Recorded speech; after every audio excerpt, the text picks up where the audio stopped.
Dwight Howard. Jaren Jackson Jr. Dwight Howard. Jaren Jackson Jr. Dwight Howard. He's got the cake moving. He's got Morant going right at Conley.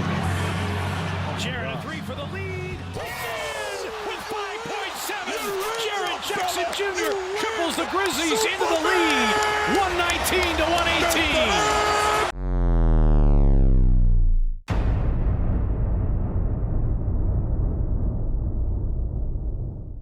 On this episode of NBA Now and Then, The Greatest Comparisons, we explore similarities and differences of two premier shot blockers of their respective eras. This player leaped right out of his high school gym and into the Orlando arena. Next stop, the Hall of Fame. Their games exceptionally dominant at the rim, He swats shots from today's most prolific scorers, thwarting opponents while anchoring top defensive teams. Their freakish athleticism deterred more shots than we can count. We are delighted to present to you Jaren Jackson Jr. and Dwight Howard. I'm Uriah. I'm Maurice. I'm Lucas. And I'm Ben. And we are here to talk NBA Now and Then. Okay, before we jump into this fantastic comparison, it's important for us to share our Patreon page. Why, you might ask? How else are you going to hear our wicked comparisons of NBA legends? Without Patreon members, who's going to feed us with the best NBA comparisons that we can't even imagine? For a couple bucks a month, you can be a part of our exclusive Hoops community. Hey, you heard him, guys. Our original content gets even better with a membership tier on our Patreon page. Join today for access to episodes that include comparisons of killers like Jimmy Butler to Kobe Bryant, giants like Anthony Davis to Kevin Garnett, and snipers like Steve Nash and Steph Curry. For all the details of how to join this merry bunch of hoop heads and basketball nerds, visit patreon.com/NBA Now and Then. That's patreon.com/NBA Now and Then. We just wrapped up talking about some excellent defenders in their own right, more like perimeter players. We're talking about, obviously, Draymond Green and Metta World Peace. So we're going from that comparison to another really great defensive comparison. Today we're talking about Jaren Jackson Jr. and Dwight Howard, two massive human beings with superb athleticism. Let's go to Lucas first. When you think about these players, Lucas, what stands out to you the most when you're comparing them? Just the freakish way that they can manipulate the ball while it's mid-shot. Maurice? Intimidating interior shot blockers and defenders, specifically in the low post. And Ben? Just the athleticism, the defense. Yeah, just perennial kind of defensive players of the year. Oh, yeah. Whenever I've seen them play, it reminds me of when I played basketball and you have that guy on the other team who's like 6'6", and you know when you go in there, you're going to have to put a little bit extra arc on your shot, or your scoop is going to have to come from a weird angle. And it just seems like no matter what, these two guys are going to get to that shot block like you guys alluded to. So let's jump into it. First quarter, background. All right, it's time to talk about Triple J, a.k.a. the Block Panther. But before he got tagged those nicknames, he was born Jaren Walter Jackson II in Plainfield, New Jersey, September 15th, 1999. He later grew up in Carmel, Indiana, on the outskirts of Indianapolis. His parents, Terry and Jaren Jackson Sr., they have strong connections to hoops. So Jaren Jr.'s dad played for a dozen years in the NBA, and he actually played for 9 different NBA teams. Does anyone know who his dad played for and won a championship with in the late 90s? I actually know that one. I know. Yeah. Does Lucas know that one? I don't, but I'm going to guess the Spurs. Yeah, it's the Spurs. Is that what you guys The said? Spurs, yeah. All right. All right. Good job, guys. Hey, yeah. that was a good guess. Well, late 90s, it felt like it was the Spurs' time, you know? Well, it's only, think about it, late 90s, it's only Chicago, right? Chicago and the Spurs, yeah. Yeah. So, yeah, that was kind of a no-brainer. Yeah, they won They won in 99. Yeah. Yep. Jaren Jr.'s mom has a prominent role in the WNBA. She's director of operations for the Women's National Basketball Players Association. Basketball-wise, Jaren Jackson started out at Park Tudor High, where he led the team to back-to-back high school state titles. He eventually transferred to another school called La Lumiere as a prep senior, and he led that team, guys, to a 29-1 record and the Max Preps Independent Top 10 National Championship. I will give you $1 million if anybody knows this one. Who knows what current Washington Wizard was a high school teammate of Jaren Jackson Jr.? Jordan Poole. How'd you know that? I thought you were supposed to give us. I thought you were going to let us guess the rest of it. Honestly, you're right. Yeah. It's just the age. Like I like did like draft, and I just thought of who was on that team, and age. All right, can I pay you in installments? Because I know they're both from the Midwest. So Maurice, you knew that, right? The teammates. I was going to say Poole or Kuzma. There's only two Wizards I know, actually. Kuzma's too old. Kuzma was a junior when he got drafted, so it couldn't have been Kuzma. All right, Ben, I owe you $1 million. All right. Process of elimination would have been Poole. You can pay me in crypto. Crypto. I thought maybe Landry Shamet to be like a dark horse there. Michigan State. I feel like that was, if you just know a little bit about Jordan Poole, I felt like that was. Oh, that's right. Yeah. Okay. All right. Good So point. all three of you outsmarted me. Let's get to Jaren Jackson. Triple J was a 2017 McDonald's All-American. He also played in the Jordan Brand Classic. Before committing to a school in 2016, he narrowed his top 5 schools down to Purdue, Notre Dame, Georgetown, Maryland, and Michigan State. Let's go with Maurice first. What stands out to you about anything related to his background coming up in high school? Well, first of all, I think we've mentioned this before. Well, you have a father who's played in the NBA. You're a couple steps ahead of the game. Yeah, the dad thing, the training you'd get. Also, your dad knows how to get to the league, and then obviously both of his parents. So yeah, I feel like we're seeing a lot of sons of former players make it. Yeah, and I think it has a lot to do with they know, so they're guiding them. And then the training must be insane. Think about your dad is an NBA player. That must be, Kobe Bryant kind of had that. So that must be so intense. I want to say it's more mental than physical. Your mindset is a little bit different. You're wired a little bit differently. For sure. But the one-on-one and your driveway must just be insane. The one-on-one games. Yeah. Mm-hmm. Lucas, what about you? It's not just the father, which is impressive. It made me think of when Jabari Smith Jr. pulled LeBron aside during a game last year and said that you played against my dad your first game, which Jabari Smith Sr. was a forward on the Sacramento Kings during that LeBron's premier game. All right, so collegiately at Michigan State, Jaren Jackson only stayed for 1 year. That year, he averaged almost 11 points, 6 rebounds, and 3 blocks.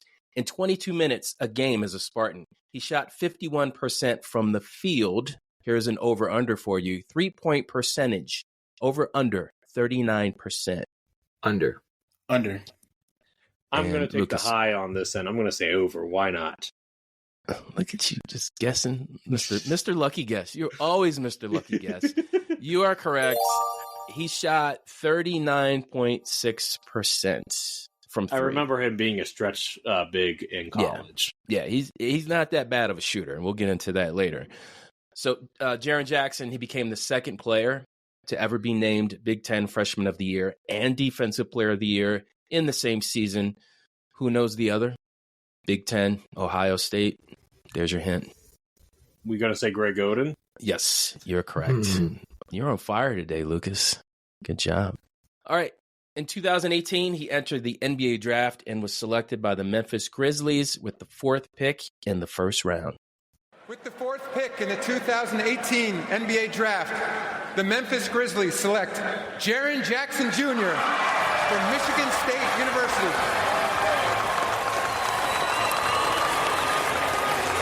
The Big Ten Freshman and Defensive Player of the Year in his lone season with Tom Izzo and the Spartans. His dad was a longtime NBA player, won a championship with the Spurs. His mom is director of player ops at WNBA. As you see Miles Bridges, his teammate at Michigan State. We'll hear his name called a little bit later on tonight. But Jaren Jackson, big guy, shooting touch, do a lot of things. A modern big. Ben, what stands out to you about the college career of Triple J? Not many players leave after their freshman year under Tom Izzo. I guess now it doesn't matter, but he usually gets people to stay a couple years or more. I'm actually also surprised as an MB that they got such a high recruit. For some reason, Michigan State, talent-wise, like Jason Richardson is probably their most talented player. Obviously, you had Magic Johnson before, but of like the modern era, you have like a lot of like hardworking guys. So yeah, I don't know who went before him in the draft. I'm curious about that 2018 draft because it made me think that Memphis has done a really good job of drafting people. It was DeAndre Ayton, Marvin Bagley, Luka. Wow, so he's way... Okay, that was a good draft. Interesting. So, yeah, I mean, he's significantly better than those first two guys. I always thought it was a flash in the pan, and I always find it interesting that most big men that come out in the draft, especially nowadays, are not usually offensively polished at all. Usually it takes them time. It's definitely taken Jaren Jackson time during his career. The defensive skills were there. The three-point shot was maybe there, but we've seen plenty of guys that come into the NBA that are good defensively, that have shown three-point shooting in college, but then when they come to the NBA, like Adrian Payne's the first one that I think of. Another one is Jalen Smith, who's currently on the Pacers, that it doesn't translate. So clearly there is a specialness to Jaren Jackson in regards to how he was developed in college and how he's been developed since. Yeah, I'll kind of piggyback off of Lucas there. I remember watching Michigan State that year, and I always thought, because I remember watching Joel Embiid, and when he was coming along at Kansas, you saw the potential there offensively, but it just wasn't polished yet. To kind of steal Lucas Thunder that word, but I seen the potential at the NBA level when it came to offensively and his 3-point shooting. He shot 39%, so it was there. It was always there. He just needed to be polished out in the NBA. Yeah, all good points. One thing I'll say is at MSU, Jaren Jackson, he was ranked 7th in the nation in blocks per game. And that was just as a freshman getting 20 minutes a night. So imagine if he'd return for a sophomore season. I know Ben was kind of curious why he only stayed 1 year, but yeah, he could have really maybe set some records in the Big Ten. And you're right. That goes to the bigger conversation is now with one and dones, a lot of college records are still staying intact because these guys are not staying for 2, 3, 4 years. Exactly. All right, if I had Superman music, I would be playing it right now, but it just dawned on me. So now we're going to talk about Superman, a.k.a. D12, a.k.a. the Daily Double. I'm not sure if you guys knew about that one. Yeah, Maurice was like, huh? So before he was tagged those nicknames, he was born Dwight David Howard on December 8th, 1985 in Atlanta, Georgia. I have to preface this, guys. It was kind of hard for me to find biographical info on Dwight Howard for whatever reason. So I did find an interview that he did with a journalist called Chad Bonham on the site beliefnet.com. The interview took place around the third year of Dwight Howard's career. So this is from Dwight Howard, some of the information I'm sharing. So Howard was asked about his parents growing up. And he revealed that his dad, I don't know if you knew this, his dad was a state trooper. He's law enforcement. And his dad used to actually tell Dwight about how dangerous the job would be. And a few times he might have had a brush-in with death at some point. But I think that part of the interview was really him being able to give honor and glory to God, because back then he was really religious, had a strong faith. He said that they didn't grow up poor, but they also didn't have a lot of money. So Dwight Howard recalled that as a kid, he used to wear $10 sneakers. So yeah, take that for what it is. Growing up, Dwight played almost every sport except soccer and hockey. Go figure. He realized he knew basketball was a legit dream when he played AAU ball. And in his first year of AAU, his team placed third in the nation. Howard spent his high school career at Southwest Atlanta Christian Academy. Anybody want to guess his stat averages for points, rebounds, and blocks in high school? Let's go with Maurice first. What do you think his averages were? Well, I'm going to assume at least a double-double, maybe even a triple-double. I don't know. But with blocks, let's go 20, 12, and 6 or 7 blocks. All right, Lucas?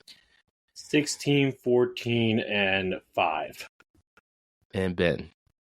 I'm going to go 25, 15, and 5. All right. Lucas, you're showing off today, man, because Well, you're the closest. You're the closest. So can I tell you something? I wish I would have thought about this before the podcast, because I actually have a DVD called Superstars. It starts off with Kevin Garnett shooting mid-rangers after he won his MVP. Right. And it follows 3 Atlanta-based youths, following Dwight Howard, Josh Smith, and some point guard that Washington was his last name. Okay. So I learned a lot about Dwight from that video. Yeah. Cool. So his averages were actually 16.6 points, 13.4 rebounds, and 6.3 blocks in 129 games. So all of you were kind of in the same arena. Yeah. Ben was a little high on the points, over 20, 25 points. So let's get to his high school accolades. He was the Naismith Prep Player of the Year, Gatorade National Player of the Year, McDonald's Player of the Year. In the McDonald's All-American Game, he was co-MVP with another future NBA star who's from New Jersey back in 2004. Any guesses on who he shared the co-MVP with in the McDonald's game? Here's a hint. He was in the 2009 dunk contest, and he just went back to college to play golf. J.R. Smith. J.R. Smith. J.R. Smith. Yeah. So that completely was like, I didn't know that. I didn't even know they can do like a co-MVP of that game. All right, so in the 2004 NBA draft, Dwight Howard was selected number 1 overall by the Orlando Magic. With the first pick in the 2004 NBA draft, the Orlando Magic select Dwight Howard from Southwest Christian Academy.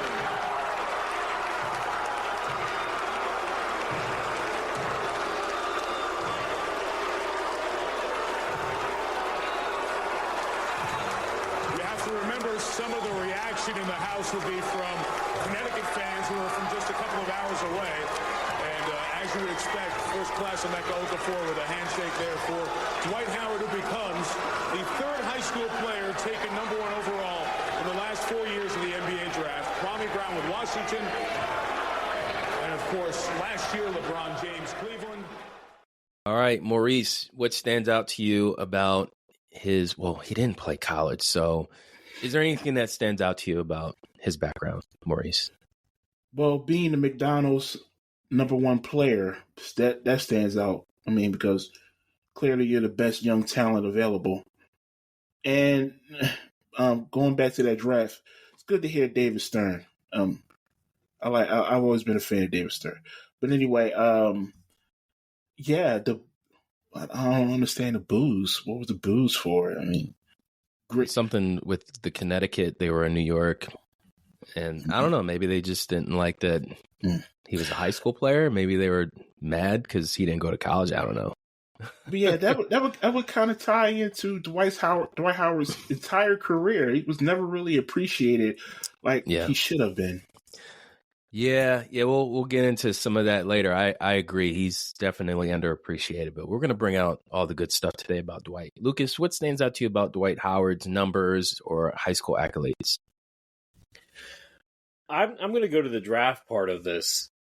You know, Orlando really does good with first overall picks, and they're usually big men. Dwight followed Shaq, and then now they have Paolo, who's technically a 4, but it kind of felt like Orlando needed a franchise player. And let's be clear, at first, and we'll get into it more later, but he wasn't that, but he became that. But just the first overall pick being a high school kid did not happen very often.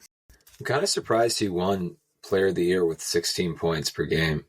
Like, I get there would have been like an eye test thing, but I don't know. I just find that really interesting. I think it might have been the whole idea of his impact, because he impacted rebounding and blocks like nobody else in the country. So I think his dominance on that side is a no-brainer. Yeah, obviously he went number one, so people were seeing something. But yeah, I remember Okafor. I get why they were booing, but yeah, they made the right choice. Obviously, I mean those guys had very different careers. That 04 draft might have been historically bad. I think. Yeah, that's the one that he's the only one, right? That's the really bad one, right? Andre Iguodala, Mehmet Okor. I mean, not Mehmet. Okor, Emeka Okor. Who else was in that draft? Dwight, Iggy, Al Jefferson. Not many All-Stars. Not many. Was Al in that one, or was he in 06?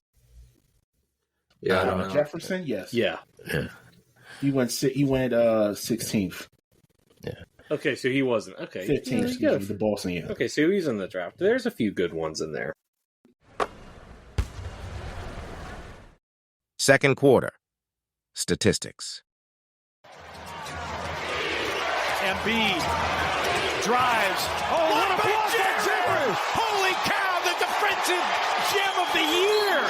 Wow! And look at this, Joel Embiid, he is at the rim. He's going to finish. Jaren said, not in our house. I mean, he just takes it from Joel Embiid. He thinks he has an easy two-hand slam.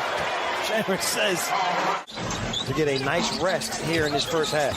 Pirtle on the back down. And Jaren got another one, but Sohan. Oh, another one! A double block by Triple J. This with Jaren Jackson Jr. Comes up with a block here. Sohan has a layup by himself, he thinks. Well, the block Panther says nobody is safe in the painted area as long as I am on the prowl. I find it interesting that the Block Panther, that's a fun nickname. But let's get into the numbers here real quick, all right?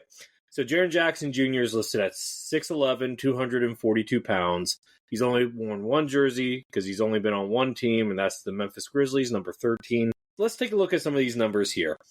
His career year was last year. He averaged 18.5 points, only 7 rebounds, 1 assist, 1 steal, 3 block shots per game, 2 turnovers. He also shot 50% from the field, 35.5% from the three-point line, and from the foul line, 79%. Now, I have a fun over-under for you guys here. For his career, does Jaren Jackson Jr. have below or above 600 blocks? Above. I'll say above. Wow. All right. Wow. Below. Okay. He only has 558 career blocks. Now, you also have to remember in his third year, he only played 11 games. Right. So That's why I was tripped up. Yeah. That was a tricky one. So let's go to his career stats now real quick. His career highs. Career high in points, 43 points. Career high in rebounds, 12. Assist, 5. Steals, 5. Over under 10 blocks as a career high. I go over. Under. Ben, you are the correct. It is 8 blocks. Some interesting facts here. For 2 out of the 5 career years that he's played, he's led the league in blocks twice. This past season, it wasn't even close. He had next closest person was 2.5, and that was Nick Claxton of the Nets. And last season, when he led the league, it was 2.3 blocks. He's been relatively efficient as a shooter. There's only 2 seasons out of the 5 that he shot below 35% and only 1 below 30%. Let me start with Uriah. What are your thoughts on these stats? The one that stands out to me is the 43 points as a high. Mm-hmm. I'm assuming John Morant might have been out that game, but Jaren Jackson, he's, I think, an underrated offensive player, and I think if he was in a different system with different teammates, maybe he would be more of a focal point. But defensively, the blocks are ridiculous. I am surprised too, Lucas, about his rebounding. I'm sure one of you guys can elaborate on what you think that theory is, why he's not grabbing more boards. But the last thing I'll say is you mentioned Nick Claxton. He was salty when he didn't get Defensive Player of the Year. Yes, he was. I don't know if you're like, he was really ticked off. And you can't take anything away from Jaren Jackson because numbers don't lie. He averaged 3 a game, which is not easy to do. What about you, Maurice? Yeah, going back to the rebounding, I think the majority of his career he's played with a borderline elite rebounder and center in Steven Adams. So I think might have been the reason why his rebounding is a little low. Plus, we playing this game, playing the league now where guards like to take the rebound go. So it could definitely be a lot higher. That's the thing that really sticks out to me as well. 24 years old and already has 2 seasons where he led the league in blocks. That's really impressive as well. Can I just give you one of those, Maurice? Because you like the question was, why doesn't he have more rebounds? And you jump right in. And I completely forgot that his teammate is one of the best rebounders in the league. He plays the 4, not that's the a good, 5. Yeah. Really good point. Yeah. What about you, Ben? You see it a little bit with bigs that help out, that play help defense. You see it with Embiid. You're like, why doesn't this guy get more rebounds? And I think it's probably a system thing. And Steven Adams, I think Steven Adams kind of clogs the lane. He also has guards that get rebounds. But it is an interesting thing.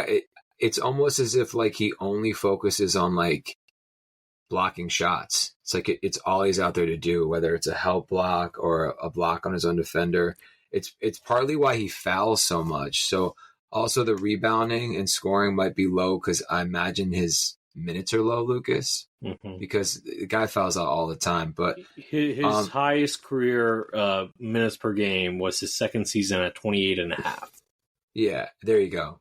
So that right there. Wow, that's not much. Yeah, I want to dive more into this after Ben's done. No. So that kind of fits where I was going, and he's obviously capable of the rebounding, but it could also be what Uriah was saying, like the players he's playing with, the system. And yeah, it sounds like Taylor, his coach, is just kind of like, listen, man, let's just block these shots. I don't care how many you foul. And rebounding, I think, gets missed on that because he's obviously capable. He's 7 feet tall. Well, I'm not sure about that, Ben, and let me go into some reasons why. So give you guys some perspective here. His lowest year in terms of fouls per game was not this past season, but the season before. So the 2001 and 2022 season, where he averaged 3.5 fouls. That was his lowest. His lowest, guys. His highest was 4.1 in his second season. Guys, he's 7 foot. So we have to ask the real question. If he's 7 foot, why isn't he a center? Wait, I can explain. Jaren Jackson?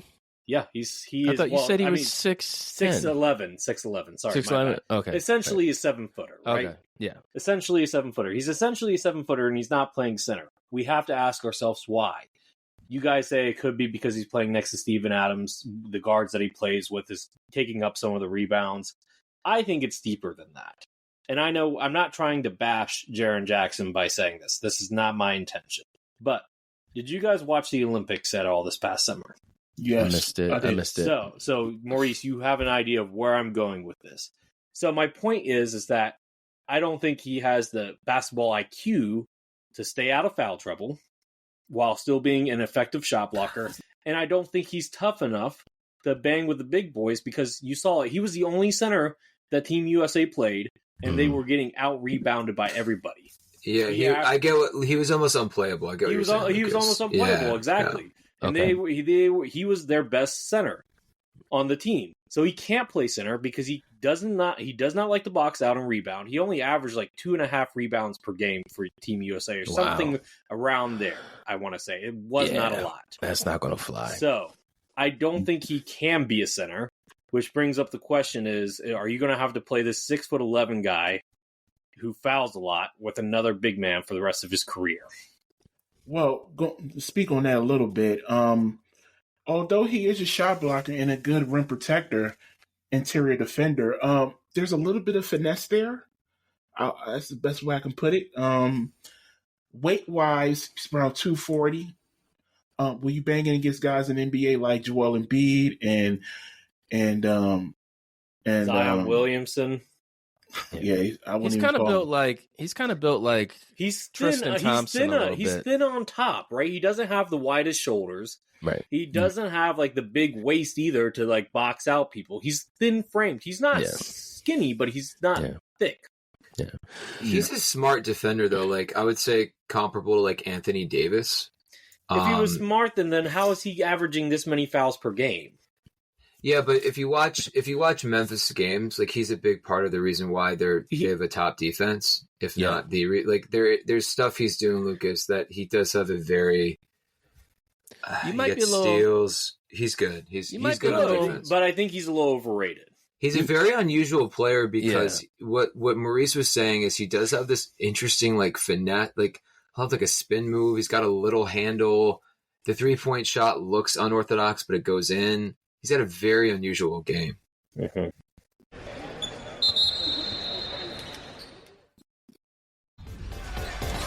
Robinson had 10 off the bench in the first half, rejected by Dwight Howard. Orlando has been one of the top-ranked defenses in the NBA for Dwight Howard's entire tenure. Now the ball's loose, picked up by Scola. Howard charging down the lane with a left hand. Rejection by Dwight. Score takes the round. He's trying to give them some edges. Howard meets him at the rim. Hello, Dwight Howard.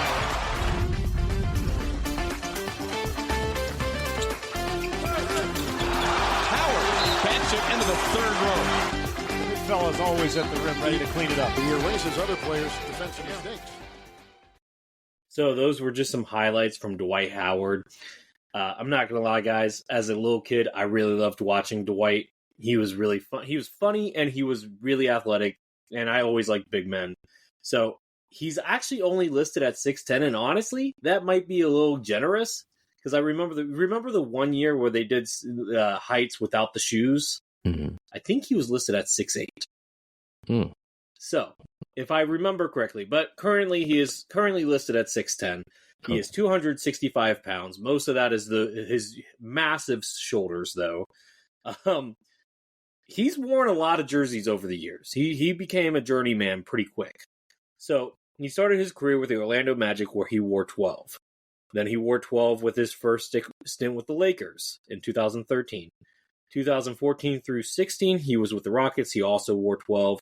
Then I believe he was traded to the Hawks, where he wore number 8 in 2017. 2018, he was with the Hornets, where he went back to 12. Then he spent one season, barely played, but he spent half a season with the Washington Wizards the last year of John Wall and Bradley Beal. He wore 21, his second and third stint with the Lakers, because he had technically 3 stints with the Lakers.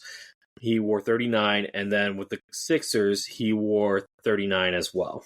Dwight Howard has had some really crazy statistical seasons. Let me tell you guys something. It was very hard to choose one. So I decided to go, and you guys know that Dwight Howard was in the MVP conversation for a few years. So I went with the one where he had the highest MVP vote shares.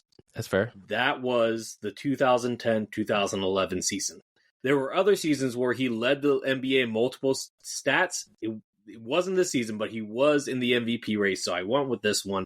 It also was the highest points per game he ever had, at essentially 23 points per game, 14 rebounds with 4 offensive rebounds a game, just to put that into perspective, and 1.5 assists, 1.5 steals, 2.5 blocks, and about 3.3 fouls per game. He also shot 59% from the field. Free throw line, not that good, 59.5%. So that was his other, but he led the league, and I'm going to steal some of your thunder here, Ben, and I apologize, but he led the league twice in shot blocking, 5 times in rebounds. Wow. And he led the league in field goal percentage at least once, but honestly, there were a couple seasons that he had much higher than that. The season that he led it was the year before, the 2009-2010 season, at 61%. But his second stint with the Lakers in 2019-20, he shot 73%. Jeez. But let's go to his career highs now, okay? So, career high, over, under 50 points. Ben. Under. Maurice. Over. I'll go under. Ben and Uriah, you are correct. It was 45. I'm like 0 for 5 today. You're 0 for 5? Yeah, you are struggling today, man. Okay. Career high in offensive rebounds is 11. Wow. Career high in rebounds is 30. That's sick. Ooh, Wilt Chamberlain numbers. Wilt Chamberlain numbers. Assist 7, steals 5, blocks 10. 10 blocks as a career high. Turnovers 11. So, now that I gave you guys some of those stats real quick, I do want to go down to career stats real quick, and I know I don't usually do this, but I got to do this for this one here. In terms of career rebounds, he is 11th all time. Mm. In terms of rebounds per game, he is 22nd all time. Offensive rebounds, he's 8th all time. Mm-hmm. Blocks, he is 15th all time. Ben, what are the numbers that stood out to you? The rebounding, I forgot that he was such a... You think about Dwight Howard, you think about his blocks, and I do forget sometimes about the rebounding. But yeah, the 30 rebounds, 5-time rebounding champ. Yeah, and just how explosive he was on defense. I was thinking back in some of those Orlando teams. That team made the finals. They beat out like a super team in the Celtics, and then LeBron, that LeBron team had recently made the finals. So yeah, they did beat out that LeBron team. That was a good team. So that you bring up those stats reminded me of like prime Dwight and thinking about that team. Maurice? Well, like I just mentioned, Wilt Chamberlain numbers. 30 rebounds in a game. Mm-hmm. That's utterly dominant.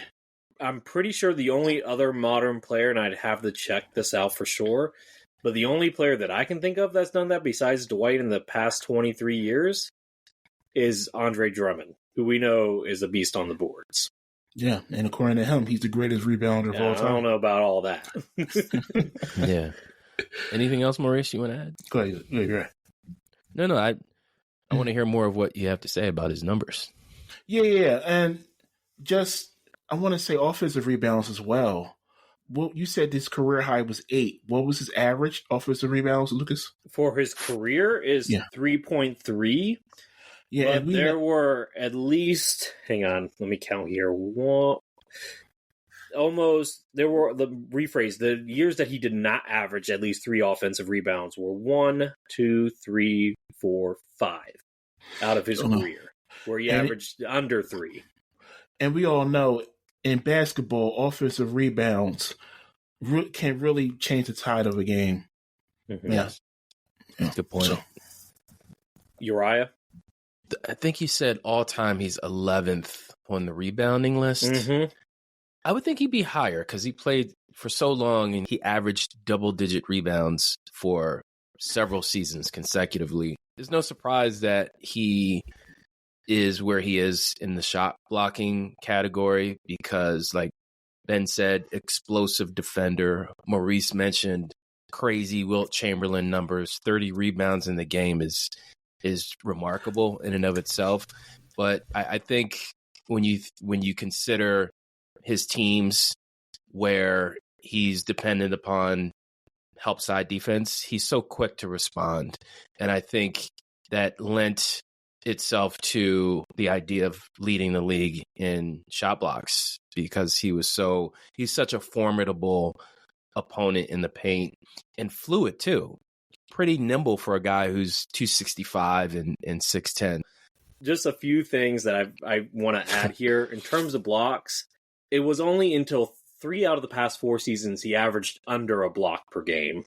That means he averaged at least 1. He averaged over 2 at least 1, 2, 3, 4, 5 seasons that he averaged over 2. In terms of rebounding, it wasn't until the past 4 seasons where he essentially became a backup, where he averaged under 10 as well. So, and just talk about prime Dwight.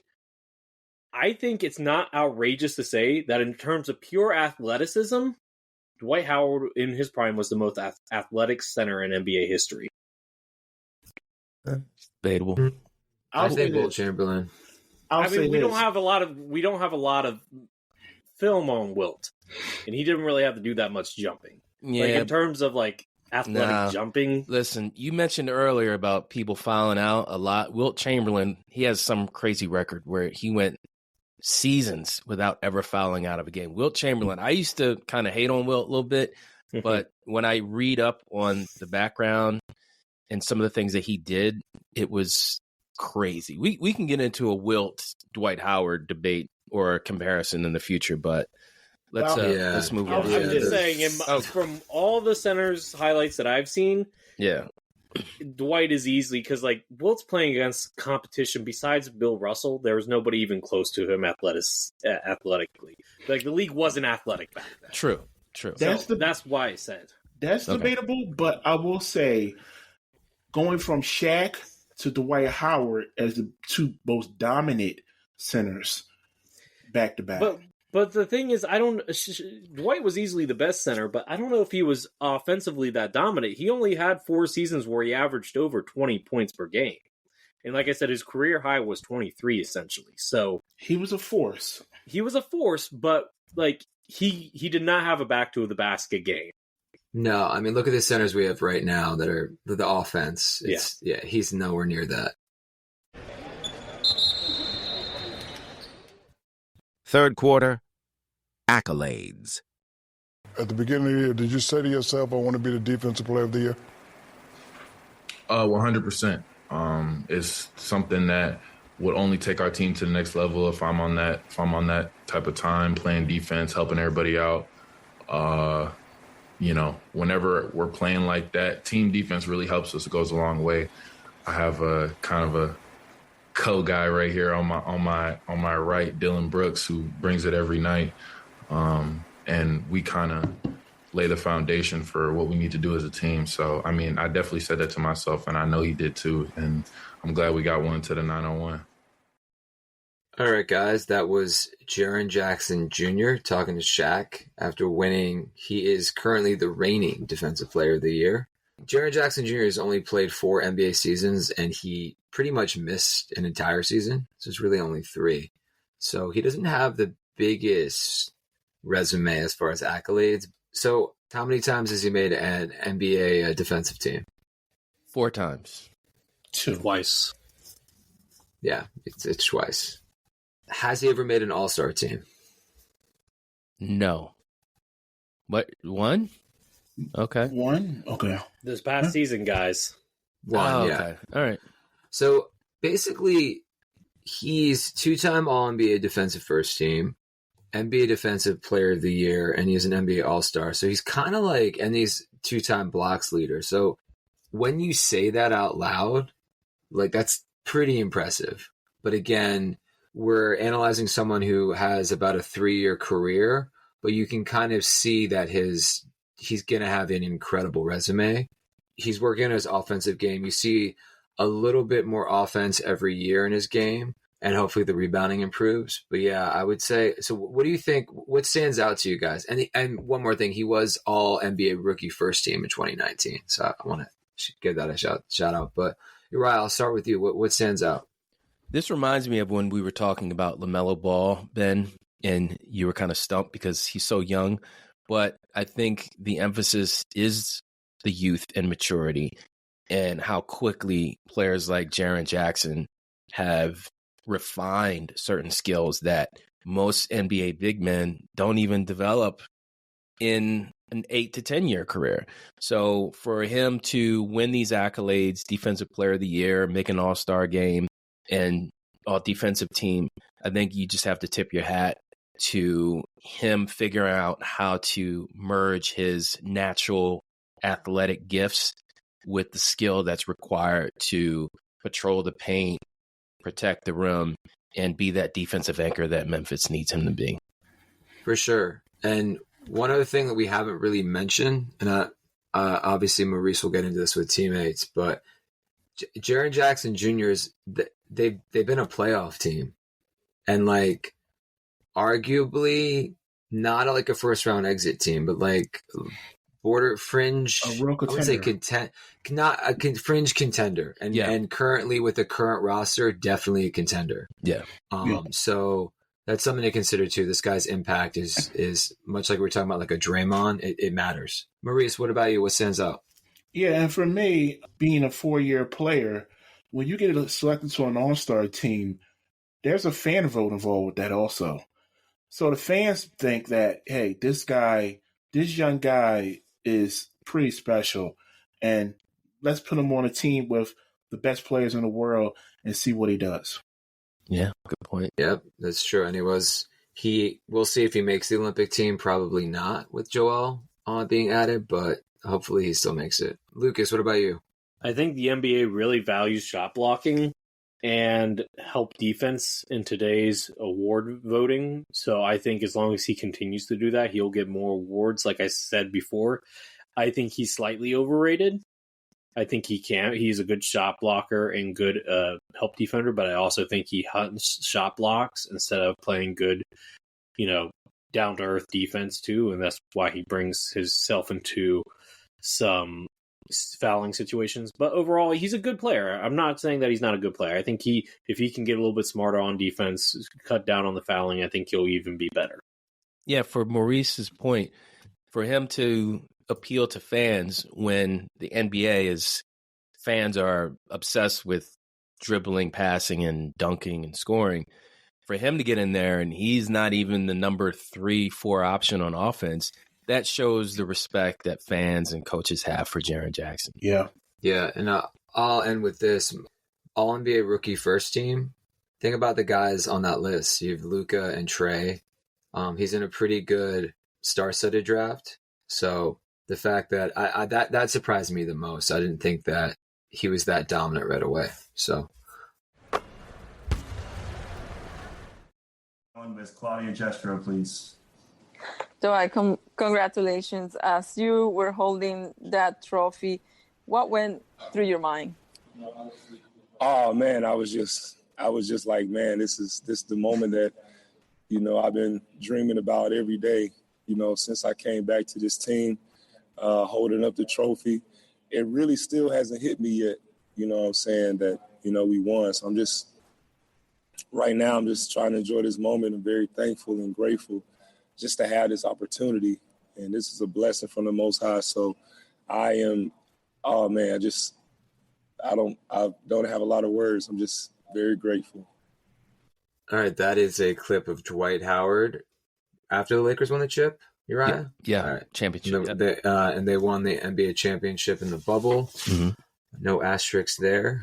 And don't start with all that. It's not an asterisk, though. I agree. I don't think that wasn't sarcasm. That was genuine. My bad. Yeah, that was actually genuine. I think there is no asterisk there.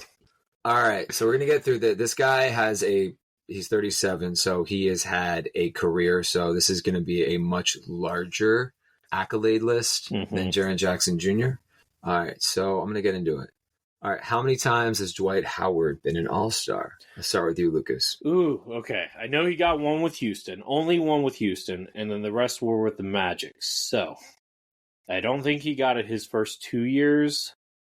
So I'm going to say he's an 8-time All-Star. Maurice? 7. You're right. I'm going to say 7. Lucas is the winner. Yes! And 8 years over here. 8 years straight, guys. I didn't even cheat on that one, guys. I honestly wasn't even paying attention. We know. From 2007 through 2014, so 8 straight years. He actually has a similar accolade list to someone, and given that he's still kind of like he revitalized his career later in life, it kind of reminds you a little of Vince Carter. I'm going to throw that out there. Yeah, I can see that. About how he kind of recategorized himself later in life. That's fair. That's a fair comparison. And okay, how many times has Dwight Howard been an All-NBA in the All-NBA conversation? Not defensive team, All-NBA. So can that be first, second, and third, or are you talking first team?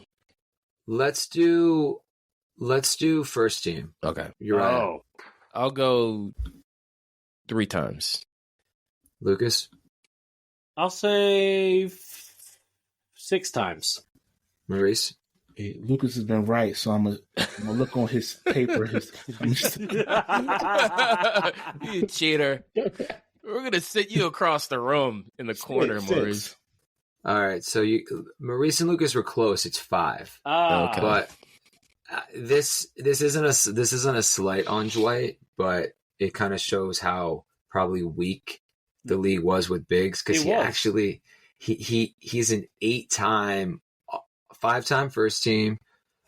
He was once the second team, and then a 2-time All NBA third team. So he was an 8-time All NBA center. I kind of want to know the 5-time first team just shows me, like, given what Lucas said about the points, like, and that was a rough era for centers. Well, I want to know who beat him out for the second and third teams. I know Andrew Bynum probably beat him out once, right?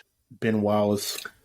No, because he's in 2014 was the second team. Okay, that's way after Ben Wallace. Third team was 2013. So who was Brooke Lopez? Are we saying Brooke Lopez?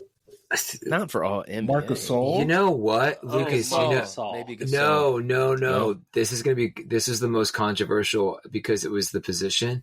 Dude, DeAndre Jordan. Oh, yeah. DeAndre Jordan. I forgot about that. He was really mad about that year.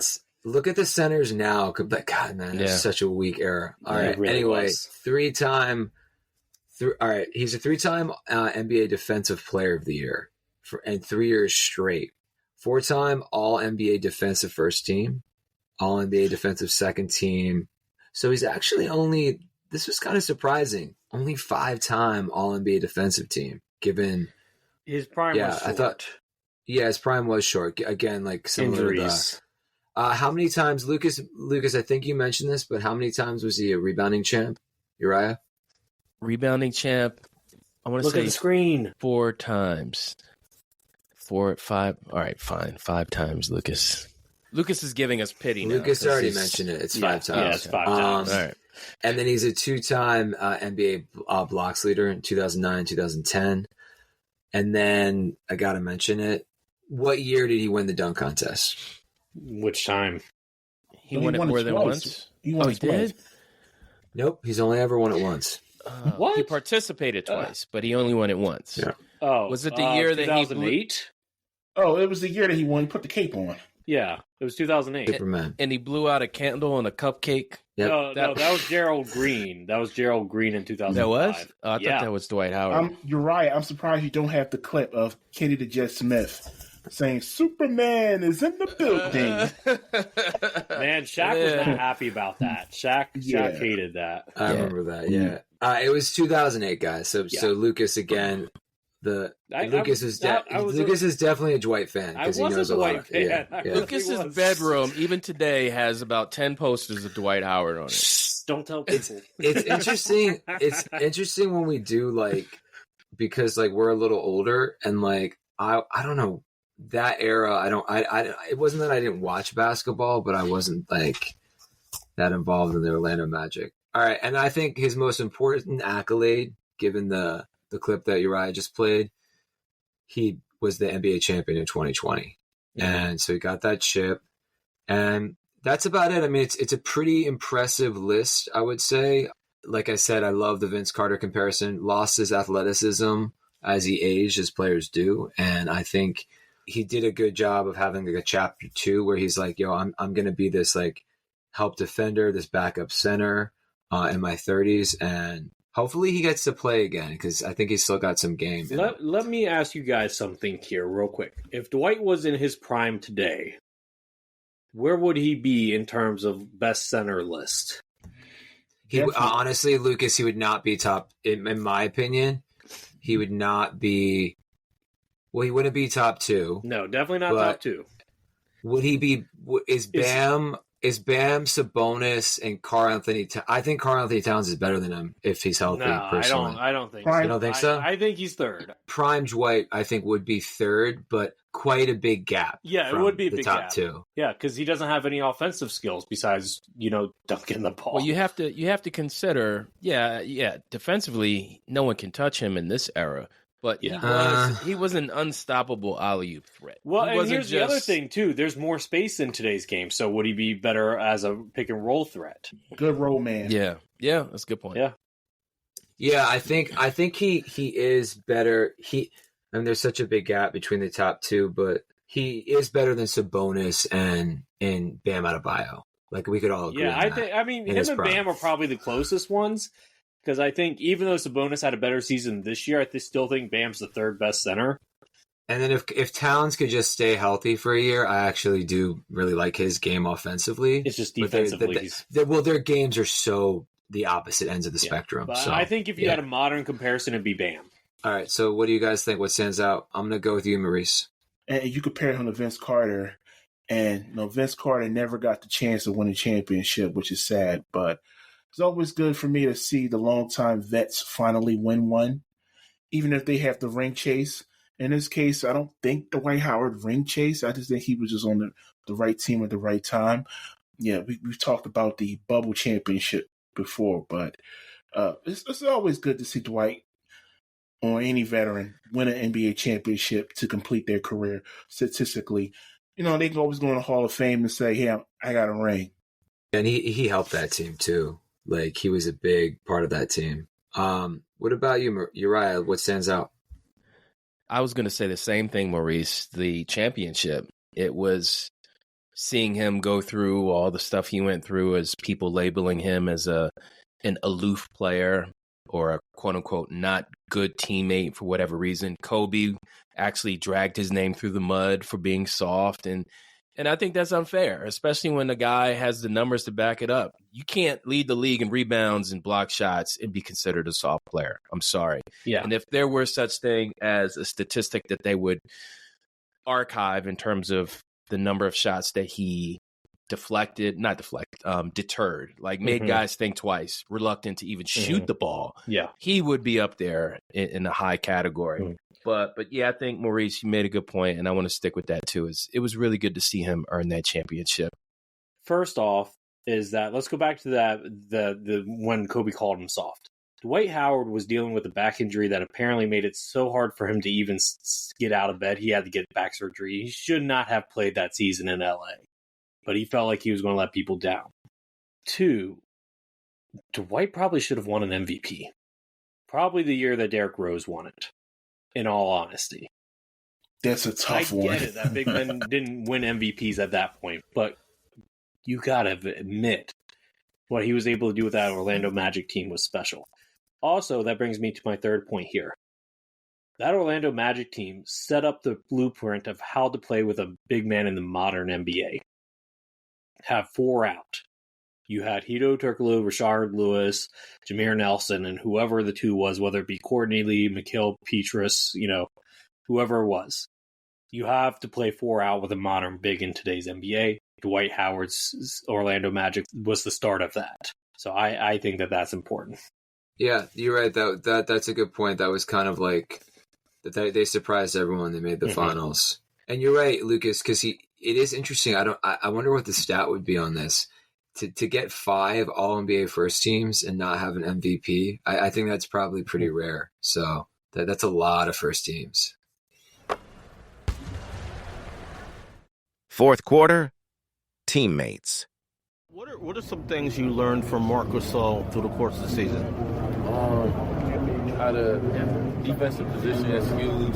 Just reading defenses, reading offense. You can see when he's out there, he's really calm and he understands that that kind of stuff. But that's just because he's been in the game so long. And that just comes from experience. All right, let's talk about Jaren Jackson Jr. and his teammates. Drafted in the 2018 NBA draft. He's played 4 years on the same team. So this is going to be a little bit quick. But like I mentioned earlier, Steven Adams has really helped from a mentorship, that team, and defense. And we talked about rebounding. He's pretty much an elite rebounder, which is taking a load off of Jaren Jackson when it comes to at least rebounding. Some of his other teammates, as we all know, Ja Morant, a perennial superstar, could be an MVP caliber player if he can just stay on the court. He's won the most games with Ja Morant, only 106 games won so far in the games played. They played 188 games, so small sample size, but that's his most winningest teammate. Dylan Brooks, who's no longer with the team, but he was a teammate for the first 4 years. Desmond Bane, Kyle Adams. Valanciunas was on the team as well before he was moved for Steven Adams. So he's always had a solid rebounding big with him. I don't know if that's the formula that they would use going forward with him throughout his career, or maybe down the line he will move to the 5 position. I don't know. Actually, he has 1 year with Marc Gasol as well, 2018-2019 season. And in that same year, Mike Conley was on the team. So they've had some veteran leadership.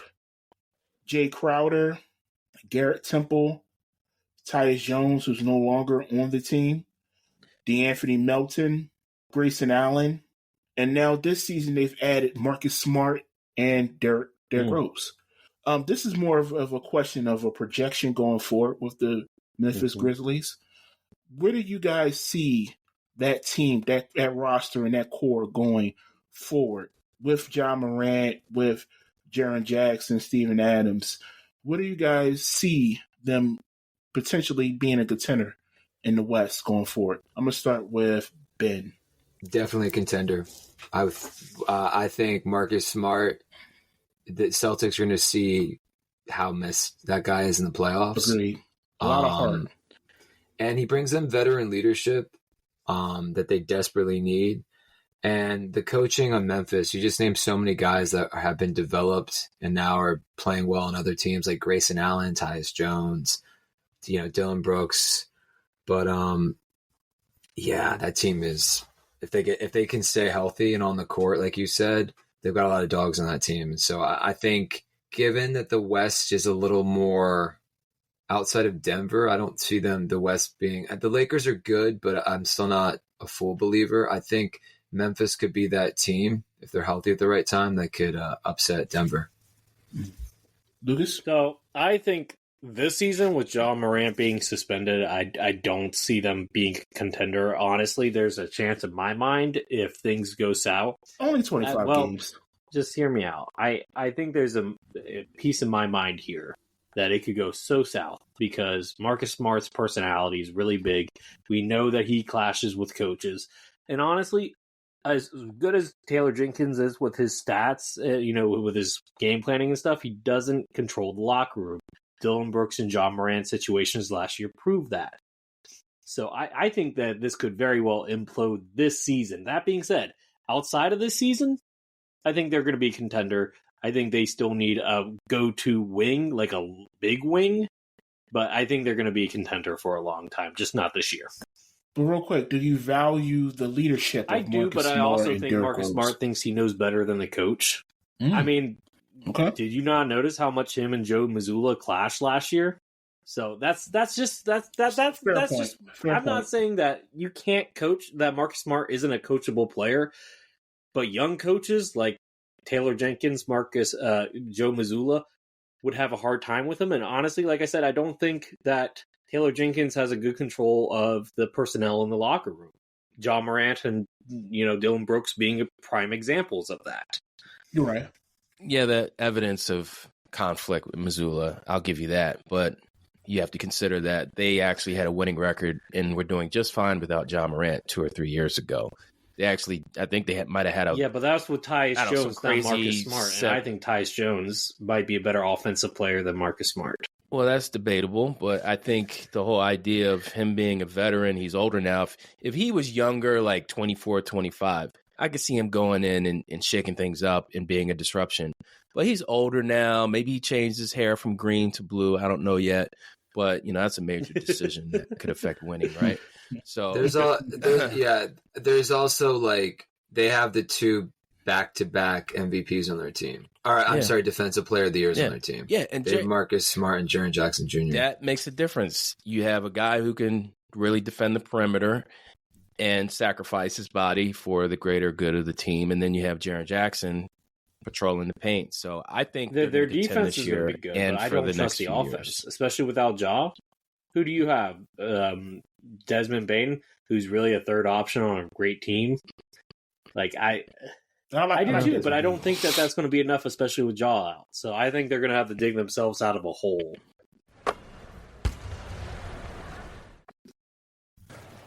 First ballot Hall of Famer. Yes, no question. Easy. Should have won the MVP in 2011. It was the year after you left, Matt. But he should have won the year Derrick Rose won it. Great story, and they were the number one seed. Great story. But Dwight was the most valuable person in basketball that year. He should have won MVP. Yeah, he dominated. What I've seen this year is just embracing a role that so many people wanted him to embrace for the last 4 or 5 years. And I think it's really hard. We all had good offensive seasons, the three of us. But when you're a superstar and you're used to the ball going through you, I think it's really hard to make that adjustment to being a role player. It's unnatural. And most of us had to deal with that at an earlier age, right? We either in college or earlier in our NBA career, and it became about fitting in and maximizing a role and carving out a niche for yourself in the league. But when you start out as the number one guy and then 10, 12 years later, they're like, we need you to dial it back a little bit. That's hard to do. And so you've seen it this year. He's just completely embraced, like, I'm going to defend my ass off. I'm going to grab every single rebound. I'm going to set hellacious screens. Be a great teammate. How strong is he? And be a great teammate. And he's been a great teammate all year. How strong is he? People don't understand. That's probably the strongest dude I ran across in my career. Unlike a switch, Matt, it's impossible to box him out. All right, let's talk about Dwight Howard, drafted in the 2004 NBA draft by the Orlando Magic. Played the bulk of his career, the prime of his years in Orlando. So let's get to some of his teammates. Before I even start, because I'm going to run down some names, but I want to ask you guys, because this is not an obscure name. We know who this person is, but it might take a little digging. Who is the most winningest teammate of Dwight Howard in his career? We know. Just give it to Lucas. He knows it. So Jameer Nelson. He got it? He's on a roll today. Oh, my He's God. on a roll today. I got to give it up. He's on a roll today. You were on fire today. It was either going to be Jameer Washington's Nelson gonna or Vito Turkoglu. It was one of those two. Yeah, Jameer Nelson, 252 wins with Dwight Howard, and Hedo Turkoglu is right behind him with 240. I knew it. I couldn't tell you who the third one is on the list. Actually, hang on. Probably Rashard Lewis, right? If I get it right, you're right. You gotta send me like a $5 gift card if I get this right. $5. Starbucks. That's so random. Why $5? Why not $100? I'm not trying to make you broke.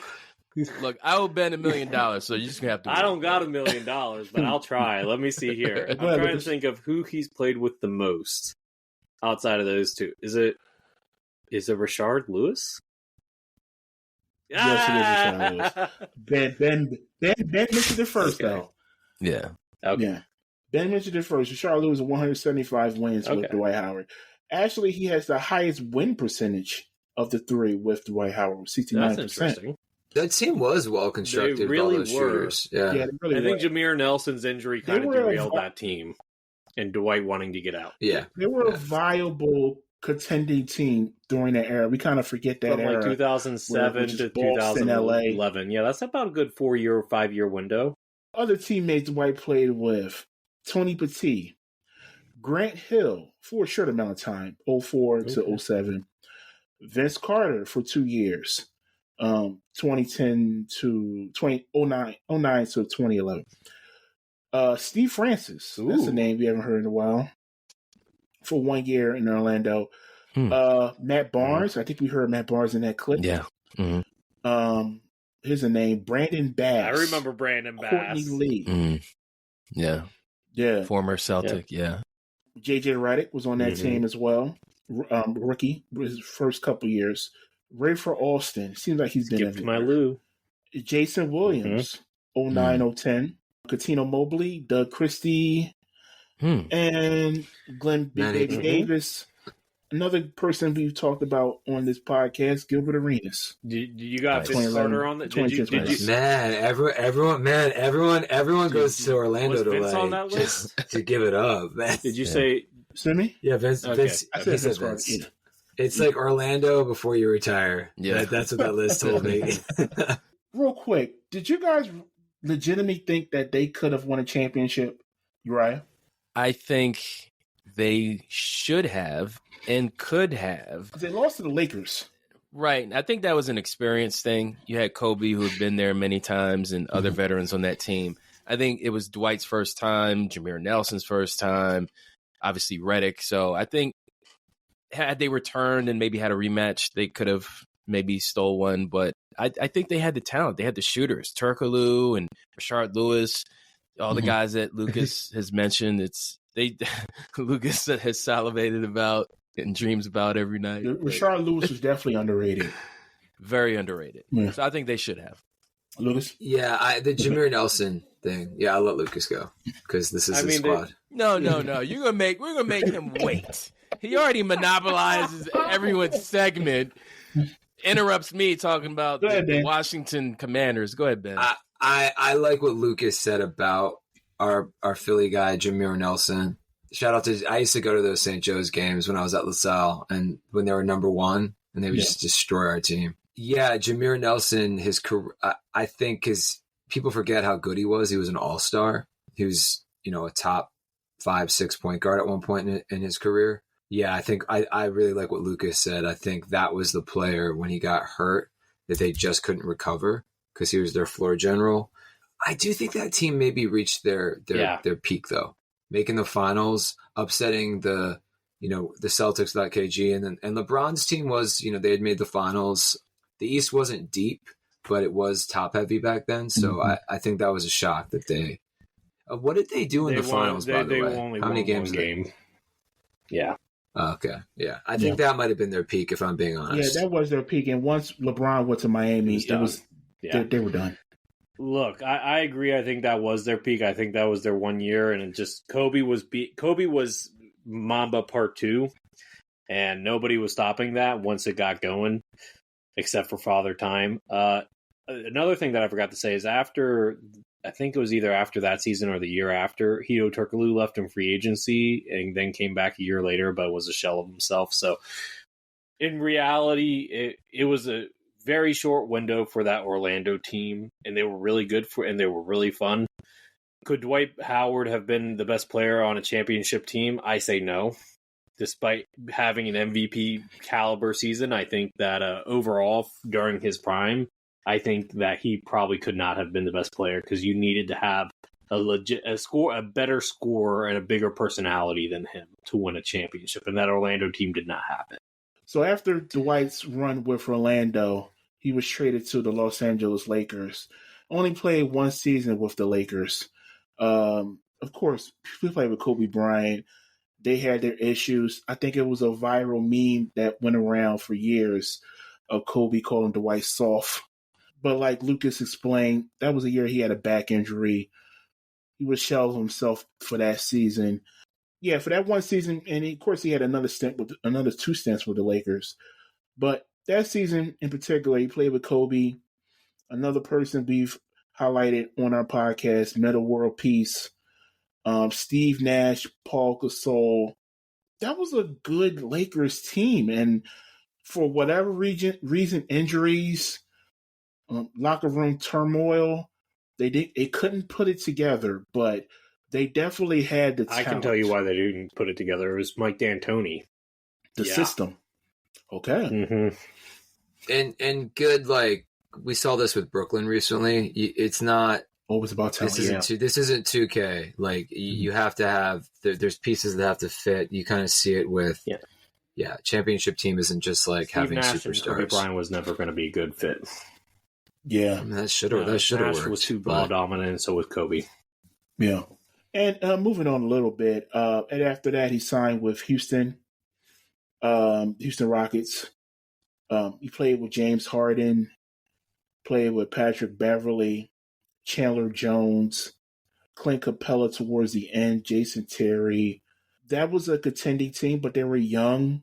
What I do remember about the Houston Rockets were, and kind of same thing with the Lakers. The system Dwight just didn't fit there. For whatever reasons, he didn't fit.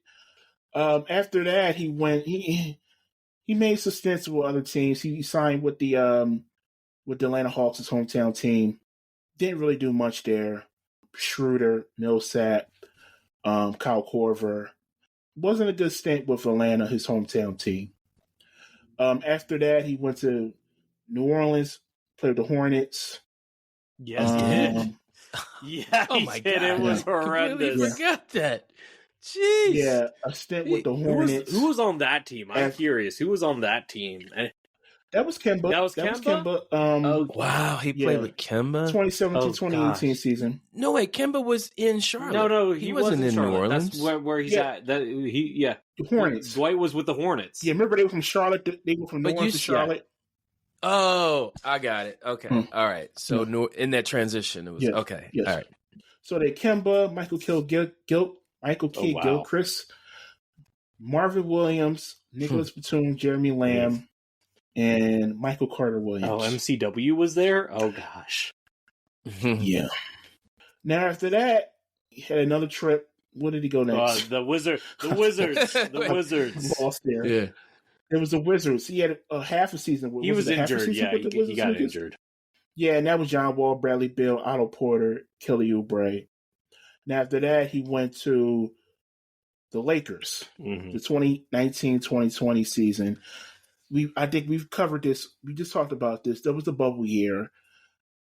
Some people, I'm not going to say a lot, some people discredit that championship. But I always say a win is a win. A championship is a championship. He got a ring. Yeah. And that's all that matters. Yeah, he got a ring. Yeah, on that Lakers team, LeBron, Anthony Davis. Dwight was key in shutting down Jokic in that playoff run. Yeah, he played really good against Jokic. I mean, picking his pocket, he definitely put Jokic in a bad spot. He definitely did. Yeah. No, he played with the Sixers for 1 year. Then he played with the Lakers 1 year. Now, as of this recording, he's playing in Taiwan. Somewhere. Yeah, shooting threes. He averaged shooting a ton of threes. 86-point game at one point, I think. But he did recently work out with the points? Warriors, though. I think they went with Rodney Magruder instead. Who do you think was the most effective and pivotal teammate Dwight Howard has had? Of all the names I rattled off, who do you think is the most pivotal and important teammate Dwight Howard has had? I'm going to start with Uriah. LeBron James. He brought him to LA, told him his vision, and he executed like you guys were talking about against Jokic when they needed him in the playoffs that year. So I say LeBron. I think that was a good move for him, and as a result, he became a champion. Lucas? To answer your question simply, it was Hito Turkoglu. I think the pick and roll with him and Hito, having two big guys, because Hito was 6'9", 6'10", playing a pick and roll with another 6'10" guy, really revolutionized the game in that sense, because you didn't really see that too often besides LeBron James and Magic Johnson. So I think that one, but another one that maybe not in a good way was Kobe Bryant. Look, Dwight was immature at that point. He was in his mid-20s, and Kobe wasn't feeling it, so he tried to give him tough love. And in the way that the relationship between Kobe and Dwight reminded me of, it was similar, not quite the same, because obviously Michael Jordan was a lot worse to Kwame Brown, but it kind of gave off that same type of vibes. Yes, that's a good grab. You talk about maybe tough love? Yeah. If we're the polite version of it. Is there such thing as polite? I mean, the love? way that I'm wording it is exists. polite. Oh yeah. Ben? Oh yeah. I'm actually gonna go a different approach here. He was on the Sixers team when they were the 1 seed. He was a big part of that, and his leadership and experience as a big. That was when Joel's game became an MVP candidate in that season. And I think that leadership really developed Joel just because it was a big that had done it before. I think you saw just Joel kind of take that big leap. It's probably not just Dwight, but I think I'm sure having him in the locker room in practice that year really helped. So I'm going to go with Joel. Because LeBron, everyone picked LeBron. Obviously, everyone picked LeBron. But that's a teammate that after he worked with Joel, and then so I would say Dwight Joel was definitely one of the better backups that Joel has had. All right, so we just wrapped up another amazing comparison. Now it's time to talk about our Patreon page, because with that, you can have access to our Hall of Fame episodes. For example, that's where we compare marksmen like Reggie Miller to Damian Lillard, sensations like Luka Doncic to Larry Bird, and GOATs. Yes, we will eventually get to LeBron and Michael Jordan. But you can also access our official comparison ratings and even make suggestions on which players or even categories that you like us to compare in a future episode. You want a shout out from Maurice? Lucas? Yo. Or even Ben? What's up, guys? We'll read a question that you have for us, and we'll give a personal response. We can't wait to hear what's on your mind when it comes to our NBA comparisons. Enjoy the free pod episodes for now, but when you are ready for all that exclusive content, join one of our 3 Patreon tiers and be part of our exclusive basketball community. Now that we've set up the debate with all the facts on Jaren Jackson Jr. and Dwight Howard, it's time for you to make your case. At this point, it's not about our opinion. It's about yours. We'll see you on your favorite social media platform, ready to check out your takes. Chime in on our Instagram at NBA_NowAndThen_pod, on Twitter at NBA_NowAndThen, and on our Facebook page, NBA Now and Then. Okay, guys, until next time, this has been NBA Now and Then, the greatest comparisons. We'll see you next time. Peace. Have a good one. See ya. Later.